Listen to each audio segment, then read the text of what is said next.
Alors, chers passionnés de l'agriculture, nous sommes au module 2 de la formation qui nous parlera du processus de compostage et la pratique du compostage. C'est-à-dire, ce module est divisé en deux parties.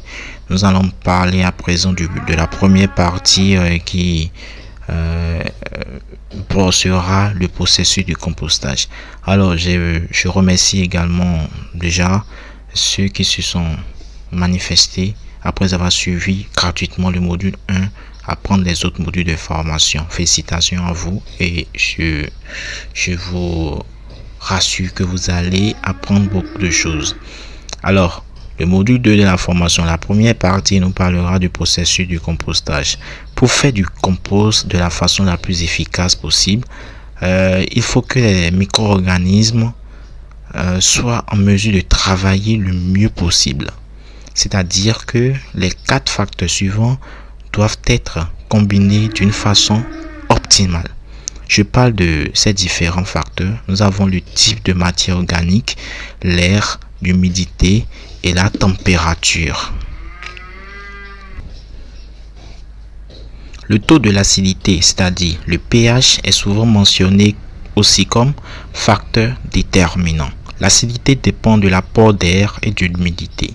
Un tas de compost qui est bien construit deviendra rarement trop acide. Alors, le processus de compostage sera optimal lorsque de matériaux variés qui ont différentes vitesses de décomposition sont associés. Les différents matériaux sont bien mélangés. La taille du tas varie entre 1 mètre sur 1 ou 3 mètres sur 3. Ceci permet de maintenir la température à un niveau constant à l'intérieur du tas. Quand je parle du mélange des matériaux variés de différentes vitesses, c'est-à-dire des matériaux lourds et des matériaux légers, nous allons voir un peu plus ça en détail dans les autres modules de formation. Un bon processus de décomposition passe par 3 phases consécutives que sont la phase d'échauffement qu'on appelle naturellement fermentation, la phase de refroidissement et la phase de maturation. Nous allons détailler chacune de ces 3 phases dans le diapositive suivant. Mais avant, j'aimerais ajouter que ces différentes phases sont difficiles à discerner les unes des autres parce que le processus se déroule très progressivement. Plusieurs sortes de micro-organismes assurent au cours de chacune de ces phases la transformation de la matière organique en compost. Parlons à présent de la phase d'échauffement qui est encore la fermentation. Au cours de la première phase du compostage, on assiste à une production de chaleur dans le tas du compost. C'est ce qu'on appelle fermentation et c'est le résultat de la décomposition des structures de fibres dures et complexes de la matière organique. C'est au centre du tas de compost que ce processus de fermentation, c'est-à-dire de décomposition, est le plus important. Pour bien faire démarrer la phase de fermentation, il est important de considérer un certain nombre d'aspects. Premièrement, le tas de compost doit se composer de différentes sortes de matériaux organiques. Deuxièmement, il faut que les micro-organismes appropriés soient présents. Troisièmement, il est important qu'il y ait une quantité suffisante d'oxygène et d'eau. Si ces 3 conditions sont réunies, la production de chaleur commencera rapidement. Au cours de la fermentation, les micro-organismes se multiplient et se transforment rapidement, ce qui augmente la production de chaleur. C'est ainsi que commence un processus qui s'accélère de lui-même. La phase de fermentation débute le plus souvent au bout de 4 à 5 jours et peut durer 1 ou 2 semaines. La fermentation est maximale lorsque la température dans le tas de compost est de 60 à 70 degrés Celsius. Des températures trop élevées peuvent détruire les micro-organismes utiles et stopper le processus de décomposition. La fermentation a, grâce à son température élevée, également une action purifiante. Un certain nombre de gènes pathogènes pour l'homme, les animaux et les plantes qui se trouvent dans la matière première, dans la matière du moins organique, sont détruits. On entend souvent dire que le processus de fermentation détruit les graines et les racines des mauvaises herbes. Cependant, dans la pratique, ceci ne se passe guère.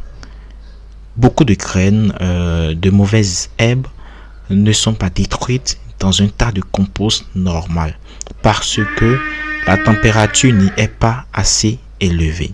Il existe même certaines mauvaises herbes dont le pouvoir germinatif est augmenté. Alors la question que vous devez vous poser actuellement est de savoir comment vous pouvez faire le test de température à votre tas de compost. Alors c'est ce qu'on va voir dans le prochain diapositive. Alors il faut que vous sachiez que pour faire un test de température de votre compost, vous avez deux méthodes. Moi j'utilise naturellement deux méthodes. La première méthode est d'utiliser une température adaptée, un thermomètre je vais dire, adapté au compost. On achète ça souvent dans les... moi j'avais acheté ça en ligne dans une boutique française, c'est à 147 €. Ça dépend de la qualité du produit. Maintenant, c'est sur votre écran, voici un peu comment se présente le thermomètre du compost. Vous avez vu, ils ont écrit compost thermomètre. C'est ce truc là, ce thermomètre là que vous allez insérer dans votre tas de compost. Il y a un bout là, voici le bout. C'est ce thermomètre que vous allez insérer dans le tas de compost pour pouvoir connaître la température de votre compost. Et nous avions dit au préalable que la fermentation est maximale lorsque la température dans le tas de compost est de 60 à 70 degrés Celsius. Alors si vous insérez ce thermomètre dans votre tas de compost, vous verrez en même temps la température, vous saurez déjà si c'est déjà en phase de fermentation ou pas. La deuxième méthode consiste à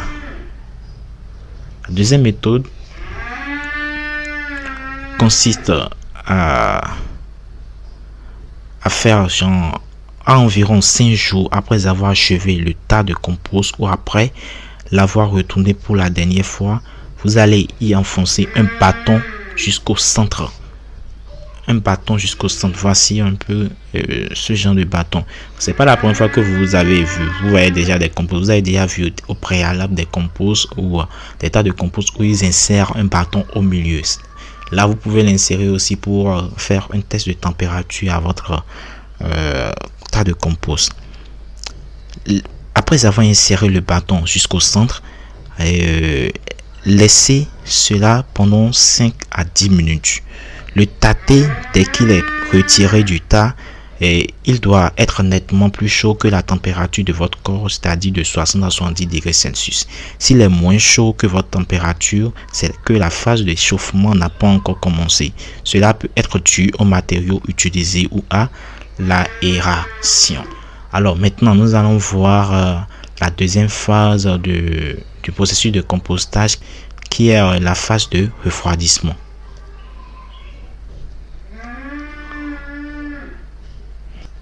Alors, la phase de fermentation se transforme progressivement en phase de refroidissement. La décomposition a lieu sans dégagement de chaleur important, si bien que la température du tas de compost baisse lentement. Au cours de cette phase, de nouvelles sortes de micro-organismes transforment les composants organiques en humus. Le tas reste moite et chaud en son centre et la température baisse de 50 degrés Celsius à environ 30 degrés Celsius.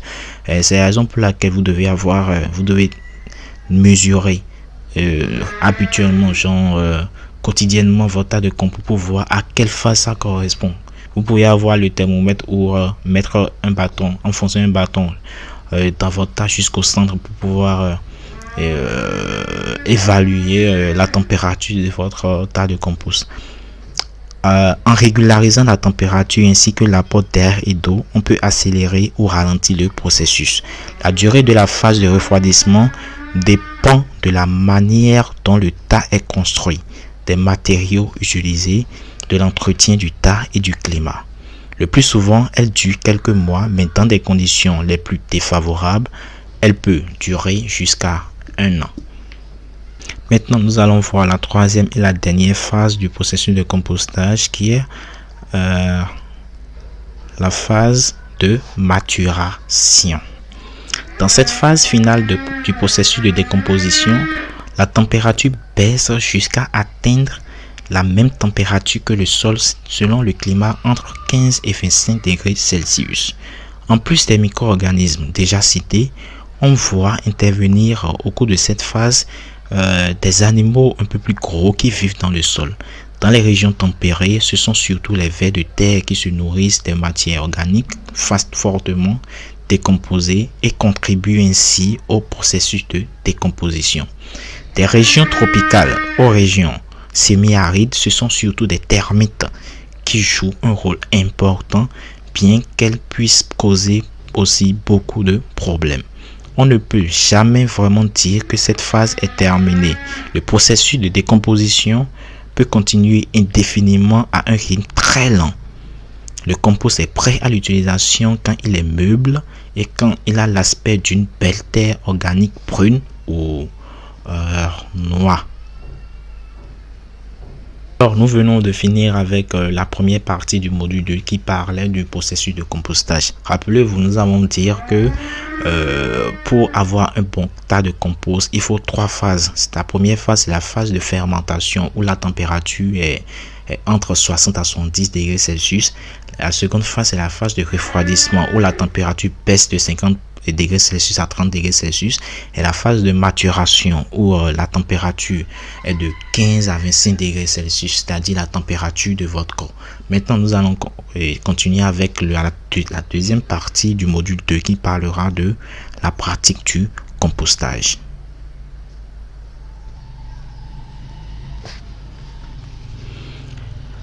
Dans ce module, les aspects importants de la fabrication de compost sont expliqués. Il faut prêter attention à la composition du matériau organique et l'emplacement du tas. La dimension et la construction du tas sont décrites séparément. La première chose à considérer est la matière organique. En général, on peut utiliser n'importe quelle matière organique provenant de plantes ou d'animaux. Il est essentiel de mélanger de vieux matériaux durs et difficilement décomposables, c'est-à-dire les restes des plantes, des rameaux, avec des matériaux jeunes et succulents et facilement décomposables, c'est-à-dire les fruits, les feuilles de légumes et les feuilles jaunes. C'est dû au fait que différentes sortes de matières organiques contiennent différentes portions de carbone et d'azote. Les micro-organismes responsables de la décomposition de la matière organique ont aussi besoin du carbone et d'azote pour leur fonctionnement. En général, les teneurs en azote dans le matériau jeune et vivant facilement décomposables sont faibles, tandis que les teneurs en carbone y sont importants. Du matériau dur et mort décompose lentement et contient une teneur élevée en carbone, mais des teneurs basses en azote. Une quantité trop petite de matériaux riches en azote entraîne le ralentissement du processus de décomposition. Une quantité trop élevée entraîne l'acidification et la puanteur du tas. Il faut mélanger des matériaux difficilement décomposables avec des matériaux facilement décomposables. C'est en faisant ce mélange que vous aurez un bon tas de compost qui serait prêt dans le bon moment. Mais si vous mettez trop de matériaux difficilement décomposables et peu de matériaux et facilement décomposables, votre tas de compost prendra du temps à mûrir. Je ne sais pas si vous me comprenez. Alors, pour démarrer un tas de compost, le rapport idéal de carbone et d'azote est de CN de 25-30 sur 1. Je ne sais pas si vous me comprenez. J'irai plus en profondeur dans les prochains modules de formation. Vous devez aussi faire attention aux matériaux toxiques. L'utilisation des matières organiques provenant des plantes traitées avec des pesticides chimiques en est un exemple en fait. Elle peut aussi avoir des effets négatifs sur le processus de décomposition et sur la qualité du compost. De plus, il vaut mieux que le matériau organique contienne le moins de gènes pathogènes possibles tels que la rouille ou des virus. Beaucoup de gènes pathogènes ne peuvent pas être détruits au cours de la phase de fermentation et le cycle continuerait si on répandait ce compost sur des terres comme fumier. Le plus souvent, c'est un manque de matériaux facilement décomposables qui est à la cause d'une transformation lente dans le tas de compost. J'ai eu à souligner ça. Il faut toujours mélanger les matériaux difficilement décomposables comme les restes des plantes et des rameaux avec des matériaux facilement décomposables comme des feuilles, des fruits, des feuilles de légumes et des feuilles jaunes. Il peut même arriver que le tas devienne inactif s'il n'y a pas de matériaux facilement décomposables. C'est-à-dire, si dans votre tas de compost, vous ne mettez que des matériaux, que des restes des plantes ou que des rameaux, votre tas de compost sera inactif, ne sera pas actif. J'espère que vous me comprenez. Cela se remarque à la baisse de la température au cours de la phase de fermentation, par exemple, au bout de 2 jours. Un tas de compost dans lequel on a mis trop de fragments de plantes jeunes qui se décomposent facilement se met en route lentement et s'acidifie rapidement. Un tas de compost acidifié pourrira et sentira mauvais. Le processus de décomposition se déroule alors très lentement et le compost sera de qualité inférieure. C'est l'association de feuilles jeunes et de fumier facilement décomposables aux fragments de plantes ligneuses difficilement décomposables qui donne le plus rapidement un bon compost. Alors, parlons à présent du second aspect du truc qui est les micro-organismes. Le processus de compostage est l'effet de l'activité des micro-organismes et d'autres organismes plus grands tels que les vers et les insectes. La première condition du processus de compostage est la présence des organismes qui sont capables du compostage.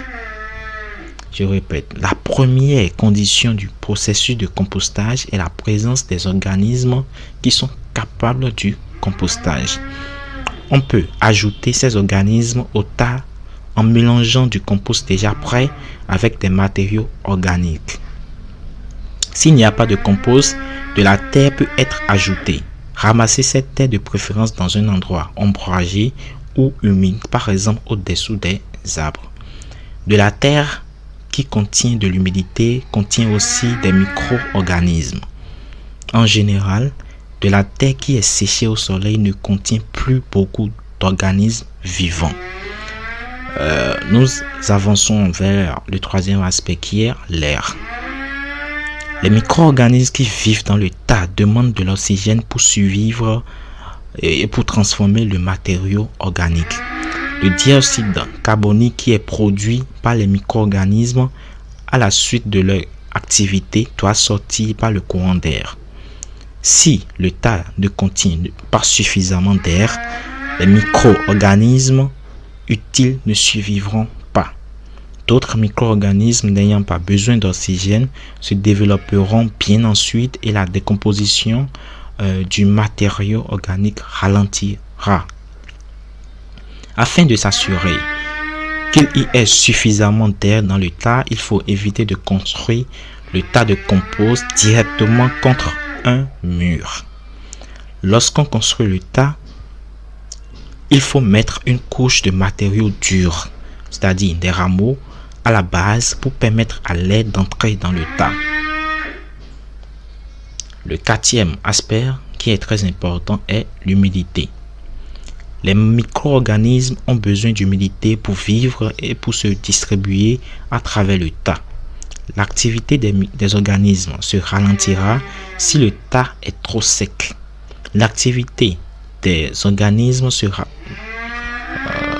se ralentira si le tas est trop sec. Mais si le tas devient trop humide, il n'aura pas assez d'air et les organismes de décomposition mourront. De ce fait, un processus de fermentation plutôt qu'un processus de compostage aura lieu dans le tas. Il faut une certaine expérience pour apprécier la quantité d'eau qui est nécessaire. Et c'est la raison pour laquelle je m'amène à vous dire comment vous pouvez tester l'humidité de votre compost. Le taux d'humidité d'un tas de compost peut être très facilement testé en enfonçant une petite botte de paille dans le tas. Si la botte de paille est toujours sèche au bout de 5 minutes, c'est que le taux d'humidité est trop bas. Un tas de compost trop sec, le taux d'humidité est bon si au bout de 5 minutes, je reprends s'il vous plaît. Le taux d'humidité est bon si au bout de 5 minutes, la botte de paille est moite. Si la botte de paille est toujours sèche au bout de 5 minutes, c'est que le taux d'humidité est trop bas. Un tas de compost trop sec doit alors être arrosé régulièrement. Le mieux est d'utiliser un arrosoir ou une boîte de conserve percée de trous et on peut verser soit de l'eau pure, soit un mélange de une dose d'urine et de 4 doses d'eau. L'urine augmente la croissance des micro-organismes, c'est important. Votre urine augmente ou l'urine des animaux augmente la croissance des micro-organismes. Mais attention, l'urine humaine, on ne l'utilise pas comme ça. Il y a des processus à suivre pour pouvoir utiliser l'urine humaine. Mais je parle ici des urines des animaux. Si des gouttes d'eau restent accrochées au brin de paille, le taux est trop humide. Il faut alors l'ouvrir immédiatement. Le matériau étalé peut sécher au soleil. On peut aussi le mélanger avec des matériaux secs. Après quelques temps, on pourra reconstruire le tas. Si c'est la pluie qui a causé un taux d'humidité trop important, il vaudra mieux recouvrir le tas. Dans les deux cas, humidité trop faible ou trop forte, il faut recommencer le test au bout de quelques jours. Il y a une autre méthode pour tester l'humidité de votre compost. Lorsque vous avez un compost et que vous voulez tester l'humidité, un tas de compost et que vous voulez tester l'humidité, vous pouvez prélever une quantité donnée dans votre main et presser votre main. Si vous pressez votre main et en l'ouvrant, vous constatez que ça s'est entassé et que quand vous le touchez, c'est facilement, ça se décompose facilement, c'est que c'est trop sec. Et quand vous l'enfoncez, et que ça ne se décompose, et quand vous l'enfoncez et c'est entassé, genre le sable s'est entassé dans votre main, quand vous le compressez dans vos mains, que ça s'est entassé, que vous le touchez, que c'est pas facilement décomposable, c'est que c'est humide. L'autre méthode est que vous allez arroser votre tas de compost et le prendre maintenant pour voir si c'est humide ou pas.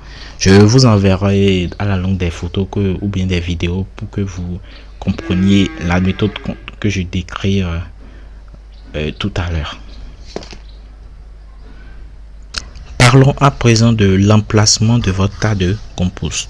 Le choix de l'emplacement du tas de compost est très important. Il faut prêter attention aux aspects suivants. Le climat, le transport, l'espace autour du tas de compost et les animaux nuisibles. Parlons du climat. Si les conditions climatiques sont essentiellement sèches, il est important de protéger le tas de compost du dessèchement. L'idéal est de choisir un emplacement ombragé et à l'abri du vent, par exemple derrière un bâtiment, une rangée d'arbres. L'humidité du tas s'évaporera alors moins facilement et le tas sera suffisamment ventilé. Un emplacement à l'abri du vent a l'avantage supplémentaire d'éviter que les matériaux du tas ne s'envolent et de limiter les variations de température dans le tas. En outre, il est pratique d'avoir de l'eau à proximité du tas de compost pour pouvoir l'arroser s'il est trop sec. Dans des conditions climatiques humides, il est important de protéger le tas contre de trop grandes quantités d'eau. C'est faisable si l'on choisit un emplacement bien drainé et abrité. Les emplacements les mieux drainés sont souvent ceux qui se trouvent sur des hauteurs. Un tas de compost construit sous un arbre, par exemple un manguier, un anacadier, un four à cajou, etc., est souvent bien protégé des pluies excessives. Ces deux types de conditions climatiques déterminent souvent le choix d'un emplacement approprié pour la construction du tas de compost. Un abri simple construit au-dessus de l'emplacement du tas de compost protège le tas contre le soleil et la pluie. La protection contre ces influences climatiques améliorera le processus de compostage. Les variations de température et d'humidité seront ainsi moins importantes. Alors, brossons le second aspect qui est le transport. La distance entre le lieu de provenance de la matière organique, par exemple les lieux de récolte et le tas de compost, doit être la plus courte possible. De même, la distance entre le tas et le champ où le compost sera utilisé ne doit pas être trop grande. De cette façon, on économise du temps et du travail pour le transport de la matière organique et du compost. Le troisième aspect qui parlera de l'espace autour du tas de compost. Il doit y avoir suffisamment d'espace autour du tas pour pouvoir le retourner ou le contrôler au cours du compostage. Le plus pratique est d'avoir une surface 2 à 3 fois plus grande que celle du tas que l'on veut construire. Parlons à présent des animaux nuisibles. Un tas de compost doit toujours être construit dehors et pas trop près des habitations ou des étables. C'est-à-dire, il attire souvent des animaux nuisibles tels que souris, rats, termites et autres insectes. Ceux-ci peuvent transmettre des maladies aux hommes ou aux animaux domestiques et attirer d'autres animaux dangereux comme le serpent. Alors vous vous posez sûrement la question de savoir comment vous pouvez quelles sont les dimensions idéales pour construire un tas de compost et comment construire même le tas de compost. Vous vous posez cette question et c'est ce qu'on verra dans le prochain diapositive qui viendra. Alors la dimension et la construction d'un tas de compost. Parlons d'abord de la dimension. Les dimensions d'un tas de compost ne sont pas choisies au hasard. Un tas trop large ou trop haut, par exemple, sera mal ventilé. On est d'accord? Au départ, sa largeur de base idéale est de 2 à 2,5 mètres et sa hauteur de 1,5 à 2 mètres. Sa longueur dépend de la quantité de matériaux organiques disponibles, mais il est préférable de construire rapidement un petit tas que d'en construire un grand beaucoup plus lentement. Il est fortement conseillé de faire en sorte que le volume initial du tas soit supérieur à 1 mètre cube. Sinon, la température interne restera trop basse et le processus de décomposition se déroulera trop lentement et incomplètement. Dans la phase de maturation, le volume du tas diminuera et s'affaissera pour ainsi dire. Parlons maintenant de la construction du tas de compost. Un tas de compost se fait soit à la surface du sol, soit dans une fosse ou dans une rigole. Le processus de décomposition se déroule plus facilement lorsque le matériau est coupé en petits fragments et si le matériau facilement décomposable est mélangé au matériau difficilement décomposable. Ça, je l'ai dit plusieurs fois dans les autres modules. Une bonne suggestion est de construire le tas en commençant par une base de matériaux végétaux grossiers, rameaux. Vous commencez par les matériaux difficilement décomposables, c'est-à-dire les rameaux, les cannes à sucre, etc. L'air extérieur circule alors plus facilement sur le tas et un excès d'eau peut être rapidement évacué. Si le tas est fait en couches, il vaut mieux que chacune des couches de matériaux végétal ne dépasse pas 10 cm du moins d'épaisseur et que chacune des couches de fumier ne dépasse pas 2 cm d'épaisseur. La meilleure succession des couches dépend également beaucoup en plus de la disponibilité de matériaux organiques des expériences et réussites personnelles. Alors, comment couvrir un tas de compost? Dans les régions qui reçoivent des pluies abondantes, le tas doit être protégé contre un excès d'eau. De préférence, on peut le maintenir au sec en le recouvrant simplement par un abri.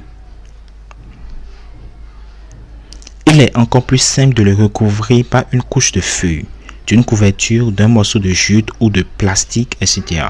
Si on utilise du plastique, il ne faut recouvrir que la partie supérieure. De cette façon, le tas sera suffisamment ventilé par les côtés. Des rigoles creusées autour du tas permettront l'évacuation des excès d'eau issus des pluies. Une protection de la face supérieure par des matériaux nommés ci-dessus peut être utile dans des régions à climat très sec. Elle empêche une trop grande évaporation de l'humidité du tas. De cette façon, le tas se dessèche moins rapidement. Parlons à présent des conditions d'aération. Il est conseillé de pouvoir le tas de conduire d'aération. Le mieux est de placer au cours de la construction des piquets ou des fagots, des bottes de paille ou d'autres matériaux solides verticalement dans le tas. Les fagots peuvent rester dans le tas parce qu'ils permettent une ventilation suffisante du tas. Par contre, les piquets doivent être retirés une fois que la construction est terminée. Il convient de s'assurer que les conduits d'aération du moins ont toujours un diamètre de 12 cm environ et qu'ils sont à environ 1 mètre les uns des autres. Au bout de 4 à 5 jours, les conditions d'aération doivent être rebouchées. Une ventilation trop forte peut avoir pour conséquence néfaste de transformer le processus de fermentation en un processus de combustion. On est d'accord? Alors, nous voici à la fin du module 2 de la formation qui a été divisée en 2 parties, dont la première partie parlait du processus de compostage dont on a vu 3 phases et la deuxième partie qui parlait de la pratique du compostage. Alors, au module 3 de la formation, nous allons vous parler des différentes utilisations du compost et au module 4 de comment vous pouvez fabriquer des composts liquides et des extraits de compost liquides et des composts à base des extraits de feuilles. Alors, à très bientôt.